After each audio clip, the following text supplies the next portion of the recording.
Em nome do Pai, do Filho e do Espírito Santo. Amém. Ave Maria, cheia de graça, o Senhor é convosco. Bendita sois vós entre as mulheres, e bendito é o fruto do vosso ventre, Jesus. Santa Maria, Mãe de Deus, rogai por nós, pecadores, agora e na hora de nossa morte. Amém. Começamos, então, mais uma aula sob a proteção e o consolo, a ajuda da Mãe Puríssima, tratando sobre este tema tão importante, né? Muito importante, mas não obcecável, né? Da educação, da castidade. Bom, então, vamos continuar e hoje vamos ver um pouco dois períodos nos quais se devem dar dois tipos de educação da castidade. Um período, vamos dizer, remoto, na qual ainda a criança ela é pequena, ainda não sentiu as mudanças da puberdade, as mudanças, né, o abrir dos olhos para essa questão. E um outro período, uma outra etapa da vida, que exige outro tipo de educação, na qual então a criança ela começa a sentir os efeitos da puberdade, né, começa a se abrir ao mistério da sexualidade, ao mistério, né, da sua futura paternidade. E então, quais devem ser alguns meios práticos que nós devemos colocar, como pais, como mães, como educadores, para a formação já da castidade em cada um desses períodos? Vocês vão ver que são, às vezes, coisas muito detalhadas, muito práticas do dia a dia, né, mas que são coisas essenciais. Por quê? Porque a formação da educação, a formação da vontade, a formação das nossas virtudes, elas exigem atos práticos e não só conhecimentos. Por isso, então, vou falar aqui algumas coisas muito práticas, né, que às vezes podem parecer até um pouco antiquadas, retrógradas, né, de uma educação passada, mas que são essenciais para a formação da castidade. Bom, então, comecemos. Nessa matéria parece muito claro, então, distinguir duas fases ou dois períodos. Um, na qual a puberdade ainda está muito longe, e outro, na qual, ao aproximar-se esta, começa então a deixar sentir a sua influência no corpo e na alma da criança. O primeiro período, quando a puberdade ainda está muito longe, admite somente uma educação indireta da castidade. Tá? Então, algo bastante indireto, bastante, vamos dizer assim, moderado. E o segundo, que abarca os anos que precedem já a puberdade e os anos que se seguem após a puberdade, se impõe. Tá? Então, o primeiro simplesmente admite uma educação bastante moderada, bastante distante, indireta da castidade. E nesse segundo caso, se impõe, ou seja, é necessário, né, uma educação direta do adolescente no referente a esta virtude. No primeiro, diríamos que se prepara o terreno para, né, plantar a virtude da castidade. E no segundo, já se joga, então, já se planta diretamente a semente e se cultiva com diligência e com esmero. Tá? Então, vamos ver como deve ser essa preparação do terreno ou cultivo indireto da castidade quando a criança ainda é pequena, quando a criança é inocente. É muito triste, mas é uma realidade que as crianças possam perder a virtude da castidade muito antes de conhecê-la. Tá? Então, realmente é uma tristeza, né, que a criança, podendo viver num ambiente puro, num ambiente no qual a sua inocência possa ser mantida, venha a perder essa virtude, venha a perder essa inocência antes mesmo de ter podido conhecer a virtude da castidade. Né? É uma tristeza. E estes tristes casos de precocidade, tá, erótica, né, precocidade erótica, podem influir muito, né, por exemplo, a genética pode influir, né, essa precocidade. Ou seja, crianças que naturalmente são mais precoces nessa questão. Porém, este é um caso, vamos dizer, mais difícil de acontecer. Geralmente, com mais frequência, essa precocidade ela é gerada, ela é motivada não por fatores internos, né, como poderia ser a genética, né, a própria biologia, a própria constituição interna da criança, né, mas por fatores externos. Muito mais frequente que se deem excitações, iniciações por parte de outras pessoas. Tá? Então, nessa questão, geralmente a iniciação se dá por um elemento externo, por uma outra pessoa, culpável por então causar essa precocidade erótica nas crianças. Por isso, parte importantíssima da preparação indireta da criança para a virtude da castidade por parte dos pais é uma esmerada seleção e um filtro das pessoas nas mãos, né, em cujas mãos os pais põem os seus filhos. Tá? Então, primeira coisa importante então nessa preparação é que os pais saibam, é que os pais tenham um certo cuidado com as pessoas com as quais o seu filho convive. Tá? Obviamente, os pais não vão poder, em todos os momentos, de maneira controladora, saber e poder controlar, selecionar, filtrar as pessoas com as quais as crianças convivem, né? Principalmente na escola, por exemplo. Mas é importante que os pais tenham essa consciência, né, de que se existe alguma pessoa que possa parecer suspeita, que os pais então tenham a capacidade de cuidar da sua criança. E, claro, aqui falamos de pessoas, porém também podemos falar, né, passar ao âmbito dos espetáculos, né, na televisão que essa criança assiste, dos aplicativos que ela usa, tá? Porque, ao fim, são sempre pessoas influenciando, pessoas passando mensagens para as nossas crianças. Por isso, então, seja o filtro com as pessoas com as quais ela se relaciona no mundo real, mas talvez mais importante ainda nos dias de hoje, é o filtro que os pais devem ter com as pessoas, com os tipos de mensagem que as crianças se relacionam na vida virtual. Tá? E ali, com certeza, é um campo, um âmbito muito mais difícil para os pais controlarem, né? Principalmente hoje que as crianças já nascem com o aparelho, com o celular, com o computador já nas mãos.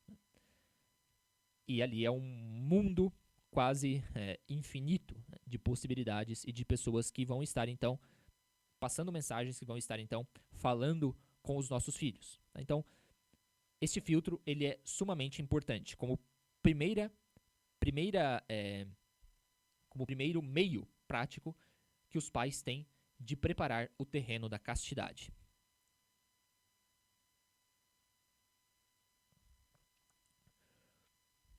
Passemos então a um outro meio prático, né? Então, na questão então do trato, da relação das crianças com pessoas maiores. E esse daqui é um meio, vamos dizer, bastante bem prático mesmo, bem terra a terra. Né?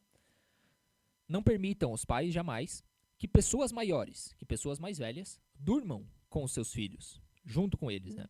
Por tratar-se de pecados secretos, ou seja, pecados que geralmente se fazem escondidos, né, no escuro, ou inclinações ocultas, não se pode fazer juízos temerários, né, suspeitando de alguém sem fundamento. Tá? Então, também não podemos obcecar-nos e suspeitar de todas as pessoas que convivem com os nossos filhos, né, que faria talvez até mal para a própria criança, né, a isolaria das outras pessoas.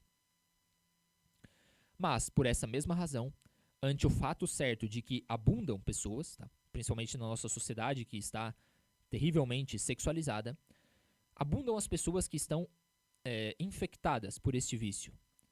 Não é lícito, então, colocar os filhos em um perigo certo de que se abusem deles. Tá? Então, nessa questão, principalmente hoje em dia, né, colocar ocasiões perigosas não é nada bom, né, nada recomendável. Ainda mesmo tratando-se de irmãos ou primos, deve procurar-se que durmam em camas distintas quando um deles já se aproxima aos 8 anos, ou seja, já se aproxima à puberdade. O problema da moradia, o problema da casa, né, cada vez mais angustioso, faz sempre, né, então casas pequenas, né, faz com que não seja sempre fácil levar à prática, né, esse conselho. Mas, ainda mesmo em casas pequenas, devemos procurar que exista pelo menos uma habitação, né, um dormitório, um quarto, separado para as meninas e para os meninos. Tá? Então, ainda que a casa seja pequena, não tenha como ter um quarto para cada filho, né? Principalmente pensemos aqui em épocas onde as pessoas tinham muitos filhos, tinham 6, 7, 10, 12 filhos. Realmente, levar à prática isso era muito difícil. Ou seja, uma casa pequena, uma casa pobre, né? Obviamente os irmãos tinham que dormir juntos. Porém, uma das coisas que sim é possível fazer é separar pelo menos por sexo, né? Ou seja, os meninos num quarto, as meninas no outro. Em cada um destes, né, em cada um desses quartos, é preferível e também, né, se for possível, que haja várias camas individuais em vez de uma grande. Tá? Então, camas de solteiro, né, uma para cada um, ainda que seja só o colchão no chão, né, do que uma cama de casal, uma cama grande para todos. Tá? Então, vejam, é um meio muito prático, porém que ajuda já a prever, né, a cuidar de maneira preventiva que possa acontecer algo. Pode ser que não aconteça nada, porém é uma prevenção que é muito boa. Cama, mesa, vestidos, limpeza. Essas 4 coisas, cama, mesa, vestidos e a limpeza do corpo, temos que ter sempre presente também no cultivo do terreno, cultivo do terreno dos filhos, para plantar no seu dia a dia, a semente da castidade. Não se deve enviar os filhos, não se deve mandar os filhos muito cedo à cama para livrar-se deles, né? Então, geralmente, a mãe teve que trabalhar o dia inteiro, chega em casa e, né, ainda tem que fazer outras coisas, limpar a casa, preparar a comida, talvez, o outro dia. Então, um dos meios é chegar em casa, mandar os filhos tomar banho e colocá-los na cama. Não se recomenda. Ou seja, que eles passem, né, vão muito cedo para a cama e passem então na cama sem sono, sem ter a facilidade de pegar no sono, né, que já vão para a cama. Tá? Não é recomendável para uma boa educação. Nem tampouco, né, devemos permitir que eles durmam até muito tarde. Tá? Então, a cama, né, como falamos ali no início, cama, mesa, vestidos, limpeza, a cama é um lugar que devemos cuidar muito para a formação da castidade. Tá? Então, nem mandar os filhos muito cedo para a cama, né, para evitar perigos, né, nem deixar que eles durmam até muito tarde. Prolongar a permanência na cama sem dormir é sempre um perigo. E quando o adolescente, né, a criança, chegou aos anos da puberdade, o perigo aumenta de tal maneira que o adolescente que passa muito tempo na cama, é arrastado de maneira quase invencível às práticas solitárias. Então, é uma questão de realismo muito prático, né? Quanto mais tempo estivermos ociosos, deitados na cama, obviamente a nossa imaginação, e hoje em dia, principalmente com o celular na mão, né, diríamos que é quase invencível, né, a tentação e a inclinação a cometer os pecados que chamamos de pecados solitários, né? Pecado que se faz sozinho, geralmente, né, no âmbito fechado do nosso quarto. A cama não deve ser excessivamente macia, mas também, né, não deve ser uma pedra, obviamente. Dormir em cima da pedra também não faz bem para a saúde, tá? Mas não deve ser também uma cama que propicie muito a sensualidade. Na mesa, tá? Então falamos da cama. Importante, então, essa parte da cama na formação. Lembrando que aqui estamos falando de uma formação muito remota, né? Ou seja, ainda nos primeiros anos da infância, tá? Mas que já é importante para que depois, tá? Então, se nós formamos estes hábitos, né? O hábito de ir dormir cansados, né? O hábito de levantar-se cedo desde crianças, quando chegue a puberdade, quando chegue a idade, quando chegue a maturidade, né, vai ser mais fácil, tá? Então, na cama, isso é importante, que se vá para a cama cansados, né, se levante cedo, né, não se prolongue, tá? E que a cama ela não seja também uma ocasião de sensualidade, ou seja, que não seja, né, que é muito, muito, muito prático, mas que não seja muito macia também ajuda. Tá? Também não vamos fazer nossos filhos dormirem no chão, né, no chão frio, porque também pode fazer mal para a saúde. Bom, passemos então à segunda questão, tá? Segundo lugar. Então falamos da cama, agora vamos falar então da mesa. Na mesa, a alimentação deve seguir a norma da frugalidade e da austeridade. Tá? Então, principalmente na janta, ou seja, antes de dormir. Tá? Por quê? Porque se a comida ela é muito abundante, né, muito pesada antes de dormir, é muito provável que, ao chegar na cama, né, a criança, o adolescente, não consiga dormir. Tá?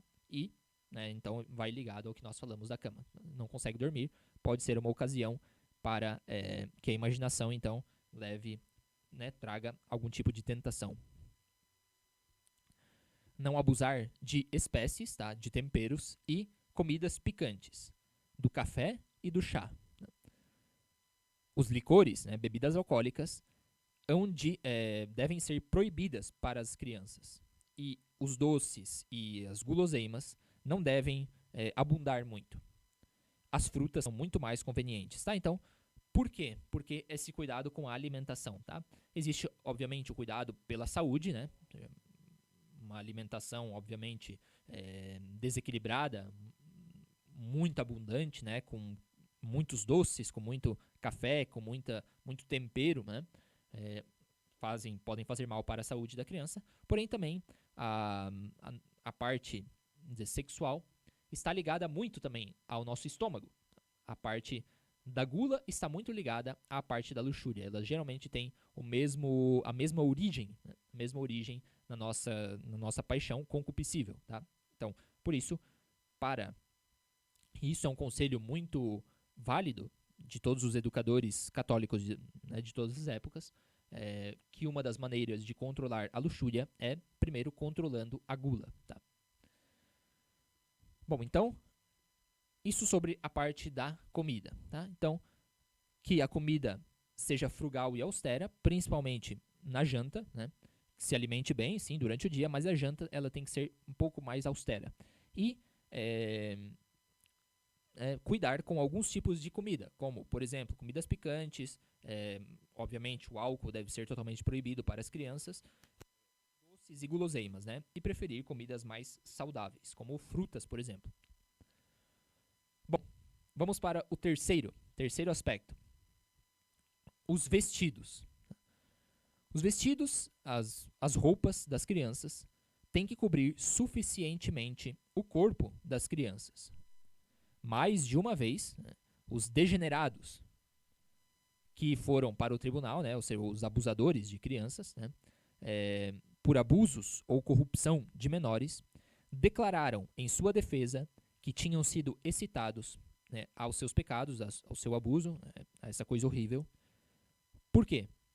Pela nudez dos vestidos infantis, tá? Obviamente.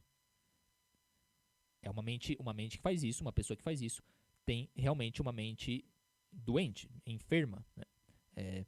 Porém, né, aqui não está querendo justificar, bom, ainda que eles queiram se justificar, né, que quem causa os abusos são as roupas das crianças, tá? Mas simplesmente querendo constatar, né, que alguns desses abusadores, ao ir ao tribunal, utilizaram, né, essa desculpa, essa justificativa dos seus crimes, tá, na pouca roupa das crianças. Né? Obviamente, são mentes enfermas e doentes.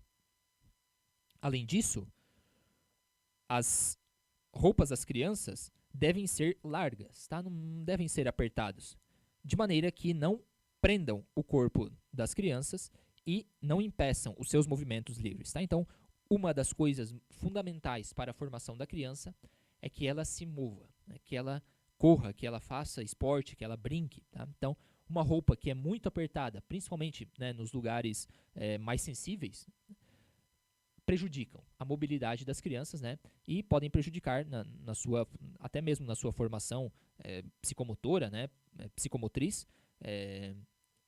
e no próprio desenvolvimento do seu corpo.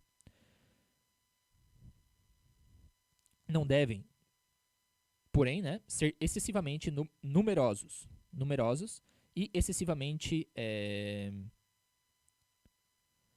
ou seja, roupas, né, muito pesadas em cima deles, de maneira que produzam uma temperatura muito elevada. Tá? Então, roupas largas e frescas, vamos dizer assim, né? Então, que permitam realmente, seja essa liberdade das crianças, seja também que o seu corpo se mantenha numa temperatura boa. Tá? Então, a temperatura também influi bastante na questão da castidade, na questão das nossas paixões. Muito interessante também. Tá, então, vimos agora então a questão das roupas e vamos passar para o último aspecto. Vimos a mesa, vimos a cama primeiro, né? Depois a mesa. Agora, os vestidos, as roupas. E passemos então à limpeza. Muito interessante também é a limpeza do corpo. Temos que acostumar a criança não só ao asseio, à limpeza matinal, né? Ao acordar para ir para a escola, tomar um banho, escovar os dentes, pentear-se bem, né? Mas também ao banho e a ducha, né? Ao banho frequente, no qual se faça uma limpeza higiênica completa da região infraabdominal. Tá? Então, é importante que no Brasil, graças a Deus, nós temos este hábito de tomar banho, né? De dar banho nas crianças, várias vezes por dia, pelo menos de manhã e à noite antes de dormir. Tá? E é importante também que saibam higienizar, né, essas partes infraabdominais, tá? As genitais, né? Importante também uma formação higiênica neste sentido. Bom, então falamos sobre alguns âmbitos, né? Que, como podemos ver, são âmbitos muito práticos, né? Âmbitos do dia a dia que já vão preparando a criança, o corpo da criança, a mente, né, a imaginação, né, os hábitos da criança para poder, então, futuramente, quando a puberdade chegar, estar mais preparados para passar por esses momentos difíceis, né? E aqui eu coloco um exemplo que eu acho que é muito, muito válido, né, muito bom, tá? Que é um exemplo que eu sempre que eu acho muito bom, que é muito bem trabalhado, tá? No seminário no qual eu estudei, que era, realmente, essas questões eram muito bem trabalhadas, né? Ou seja, obviamente, todos ali já estávamos, né, éramos adolescentes, tá? Então, essa questão da cama separada, de ir dormir extremamente cansados. Eu lembro de nunca ter ido para a cama e durado mais de 5 minutos para dormir, né? Então, são questões que, e obviamente, isso ajudou muito na vivência da castidade, né?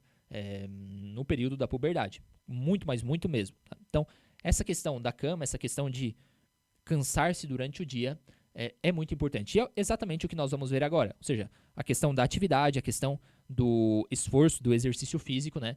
Ajuda muito também na vivência da castidade. Vamos lá. Os exercícios corporais, ao irradiar, né, ao passar para a periferia, ou seja, para, né, os nossos poros, para o nosso exterior, né, do corpo, para a periferia do organismo, as energias interiores, né, do nosso organismo, são um excelente auxiliar neste trabalho pré-educativo da castidade. Além disso, tem outra vantagem, e é que cortam as exuberâncias da imaginação infantil, que não poucas vezes tenta tomar posse. O demônio, então, usa essas exuberâncias da imaginação infantil, tá? Que o demônio, então, que ele consegue usar para apoderar-se, muitas vezes, dos sentimentos, né, dos pensamentos e do corpo da criança. E aqui, né, por isso que é tão importante, né, já que a imaginação ela já é tão viva na criança, no adolescente, né, que a criança saia um pouco daquilo que pode ainda mais colocar fogo na sua imaginação, né, avivar mais a sua imaginação, como, por exemplo, sair um pouco do celular, sair da frente da televisão, da frente do computador e fazer algo de esporte, algo de atividade física, tá? Ajuda muito, né, a tirar a criança dessa avalanche de imagens que pode ser a nossa vida de hoje, né? As crianças muitas vezes fechadas em apartamentos, o dia inteiro com o celular na mão, recebem uma avalanche de imagens e de informações. Os esportes que, além de exercício corporal, excitam moderadamente o interesse pelo jogo, ou seja, o interesse pela competição, tá? Um interesse agonístico. O que significa agonístico? De luta, de vencer-se a si mesmo, de vencer ao outro, né? Põe fora de combate tanto a frondosa fantasia como o espinho da carne por um bom tempo, tá? Então, quanto mais nós estejamos imersos dentro de um trabalho que exige todas as nossas forças, toda a nossa concentração, né? Pensemos um jogo de futebol, dificilmente, né? Muito dificilmente, durante um jogo de futebol, a criança, né, a pessoa, qualquer pessoa, vai estar pensando em coisas alheias ao jogo, né? A não ser que a pessoa seja muito ruim, o jogo esteja muito chato e tal, aí sim. Mas se é um jogo realmente bem feito, que utiliza, né, todos os pensamentos, todas as forças da criança, da pessoa, dificilmente a pessoa vai ter, né, outros pensamentos durante este exercício. Além disso, fazem que, né, os esportes fazem que, ao chegar o tempo do descanso noturno, a criança concilie rapidamente o sonho quando já se coloca na cama, né? Então, foi o que eu falei, ou seja, chegar morto de cansado à noite ajuda muito a que o sono entre rapidamente, né? E que possamos, então, dormir rapidamente. Também para os pequenos, tá? Para as crianças pequenas, a ociosidade é a mãe de todos os vícios, tá? Então, crianças muito ociosas, cuidado. Temos que evitar a ociosidade por meio de jogos e da ocupação. Por isso, os jogos, as brincadeiras, as ocupações, as atividades extracurriculares, né? Como podem ser, sei lá, balé para as meninas, né? Karatê, futebol, alguma aula de música, né? São essenciais para as crianças. Para quê? Para vencer essa mãe de todos os vícios, que é a ociosidade. Uma mãe não pode permitir que o seu filho esteja sem fazer nada. Ou lhe pode encomendar alguma ocupação que seja útil à casa, tá? Então aqui, lavar louça, ajudar a mãe a limpar a casa, limpar o quarto, fazer a cama, tá? Então, a mãe tem que já ir criando na criança estes hábitos. Obviamente, dentro das possibilidades da sua idade, né? Não vai também pedir para a criança trabalhar, ajudar o pai sei lá, a construir um muro, né, de casa. Tem que ser atividades propícias, né, e adaptadas à sua idade. Ou entreter a criança com honestas diversões, tá? Como já falamos aqui, né? Alguma atividade extracurricular, alguma coisa que ajude a criança também a fugir da ociosidade. Bom, então, vamos passar então para uma última norma prática, né? Lembrando que estamos ainda no campo da formação prévia, tá? Então, quando a criança ela ainda é inocente, tá? E não se aproximou ainda da sua puberdade, tá? Então, são todas normas muito práticas que podemos colocar à disposição, que podemos utilizar na vida das nossas crianças para prepará-las para a castidade. Mas, como o nosso tempo já está se esgotando, vamos deixar esta última norma para a próxima aula e depois, então, já passaremos para a fase propriamente educativa, diretamente educativa da castidade, que é a fase da puberdade. Bom, então, deixamos por aqui. Na próxima aula, então, veremos essa última norma e passaremos já para a puberdade. Agradeço aos que seguiram esta aula. Não esqueçam de se inscrever no canal, né, deixar aí o seu like, se você gostou, e, principalmente, né, aplicar essas coisas. Se você é pai, se você é mãe, se você é um educador, né, de crianças, é muito importante aplicar realmente essas normas no nosso dia a dia. Então, deixe o seu like, inscreva-se no canal e não esqueça também de me seguir lá no Instagram, tá? Então vai aparecer aqui embaixo, já apareceu aqui o meu perfil, tá? Então siga lá, que também tem muito boa formação. Então, fiquem com Deus e até a próxima.